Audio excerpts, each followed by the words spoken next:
Hey everybody, Happy New Year! Welcome back to another video on my YouTube channel. Today I'm going to talk quickly about some of the types of videos I have planned for this year, and then I'll also show you around some of the things in bloom in this orchid terrarium. As always, I appreciate you all for watching, and I hope you enjoy looking at these plants that I have. So for videos, I'm going to of course continue doing periodic updates on things that are in bloom. I also plan to expand to some more informational videos relating to culture specifically. And lastly, if you've been following my videos from the past, I hope to continue sharing my journey with growing orchids from seed, and showing everyone how it can be done at home without a lot of fancy lab equipment. And so with that out of the way, let's go on to the tour of the orchid terrarium. Starting up top, we have Masdevallia anfracta. This plant I have growing on a branch here. Initially with some dried sphagnum around the roots, but now it's mostly live sphagnum, covering that dried sphagnum, the dead sphagnum, I guess. The bloom is pretty nice. It has this maroon reddish sepal inside, and then the outside is kind of yellow. This is the first time blooming for me, and I'm very pleased with how it looks. I think it's a very nice addition to this top half of the terrarium because the inflorescence is really long, and right here there's a lot of empty airspace here, so it helps fill that out nicely. This is Masdevallia anfracta. Alrighty, it looked like the light was getting a little harsh, so I've just covered it up with a little diffuser here so that we can more clearly see things and not just a sea of glare. This here is Specklinia morganii, and it is an adorable, I guess you can call it like a micro miniature orchid. This thing is tiny, has the tiniest leaves. I'll put my finger in just so you can see. There's my finger. I don't really have big hands either, so it's really small. However, it grows really fast. When I first got this plant, I think it was only this little clump here, and it has since expanded on this side, on the right, and then all the way back there and as well. And it's going down. You can see all the growth points as well. And so I cannot wait until this thing takes off. I feel like in 2025, all this bare, I guess not rock, but all this bare fake rock, it's gonna be covered by this plant. And they have these tiny little yellow blooms. Let me try to zoom in here. You can see they're in bud right now, not quite open. Right here. And yeah, and they come in little flushes every now and then. But this is the first time it's spiked for me, so really excited to see those as well. Looking forward to it in the new year. So this is Specklinia morganii. Moving on down here, if you've been following my Instagram posts, this plant needs no introduction, but in case you haven't seen that photo, this is Masdevallia sotoana. It's one of those tubular Masdevallias, so you can see the flowers, the sepals kind of form a tube over here. This thing also blooms sporadically throughout the year, and it's I just really like the color. It's really bright white and creamsicle orange. And I'm showing you here, you can see it's like really hairy inside as well. Something else that's really cool to see. And it stays really small. So that's another plus for this plant. This is Masdevallia sotoana. It's pretty similar looking to Masdevallia strobelii. I think that's a more commonly kept species of Masdevallia, but not sure what the distinguishing characteristics are. I think sotoana is less hairy on the inside.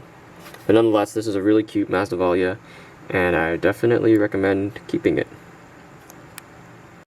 Okay, next up, I've made like many videos about this already, mostly because I have so many of this plant. But this is Masdevallia decumana. This one here is just opening. You can see it's not quite extending this top sepal yet. But yeah, again, another really easy to grow Masdevallia with humongous flowers versus like a smallish, not that big plant. And so another really great Masdevallia to keep. You can see here there's another one in bud. Oh wow, another bud here. I think this one blasted. I'm not sure what's going on with that, but yeah, really good Masdevallia to grow if you're just getting into pleurothalids. Right here I have a Trisetella or Trisetella, however you want to pronounce it. This one is hoeijeri, however you want to pronounce that, or hoeijeri. This is a free flowering one again, so in bloom all around the year. And this one's white with these deep purple striations on the sepals. Very beautiful, especially when you have several open at once. You can see there I have a lot of old spikes. So when this has like, 5 or 6 of these giant white flowers open at the same time, really great display. And I think this is a really good spot for it, because again, in my terrarium, because it's kind of like in the middle of nowhere, and so the flowers will fill all this empty space over here. I also have a seed pod on this thing. See if I can focus on it. Boop. There we go. Seed pod. Okay. Camera doesn't like it. But yeah, so I will be probably sowing that real soon.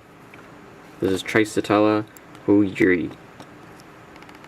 And for all you Lepanthes people out there, here is a beautiful little telipogoniflora in bloom.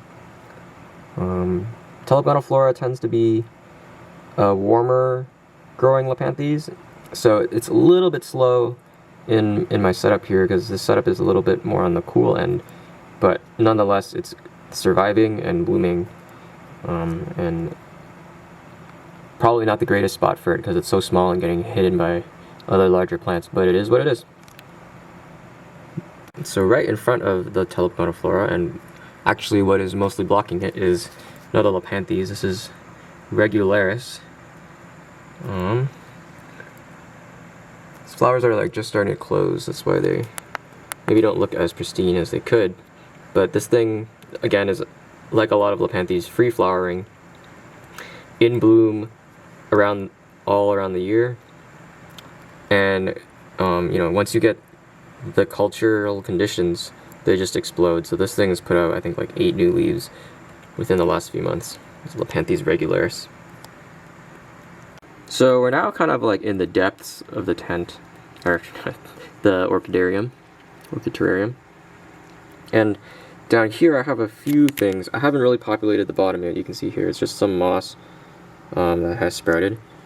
But so I have a Lepanthes down here. This one is Lepanthes ortegae. And I think I mentioned in a previous video, I have like a million of these. That's why they're also in here. But yeah, this thing grows really steadily, and you can see it's growing much larger leaves now than since I first got it. And these things, they spike like crazy. There's 2 spikes on this leaf. Here's another leaf with 2 spikes. So yeah, always in bloom. Really great, easy Lepanthes as well. I think this one's pretty tolerant of a lot of conditions. And I don't know if you can tell, but this isn't the only plant here. I kind of put these too close together, but this here is actually not the same plant. This is a Lepanthopsis that I got. That is currently in spike. You can see there's like these, they make these weird several flowered inflorescences, and so that'll probably be like 20 or 30 flowers once it fully matures. I don't know what species this one is. This one was sold to me as Lepanthopsis sp. Columbia, so it could be an undescribed species, could be a variety of another species that just hasn't been identified yet, or it just could be seller could have just been lazy and didn't have the idea for the plant. Anyways, pretty cool genus, a little easier than Lepanthes. And they don't bloom as frequently, if I recall. Yeah, Lepanthopsis. Alright, here is the last plant. This plant, again, is always in bloom. This is Platystele aurea. You can see there is adorable little yellow flower. Looks like it's trying to give you a hug or something. You can picture the petals being like outstretched arms, and then the little picotee there in the middle, the tip of the anther cap, the being like the head or something. It's like a person with their arms outstretched. So cute. This plant I've moved lower just because I couldn't see it in the previous area it was at because the flowers are so small. And so now that I have it in this more open area, I'm able to better enjoy its blooms. The Platystele aurea. Very adorable plant. That's going to be it for today's video. As I said again, look forward in the future for more of these types of updates, cultural videos on how I grow these things, and also growing orchids from seed. Hope everyone has had a good holiday season, and I look forward to sharing my hobby with you in 2025. See you later.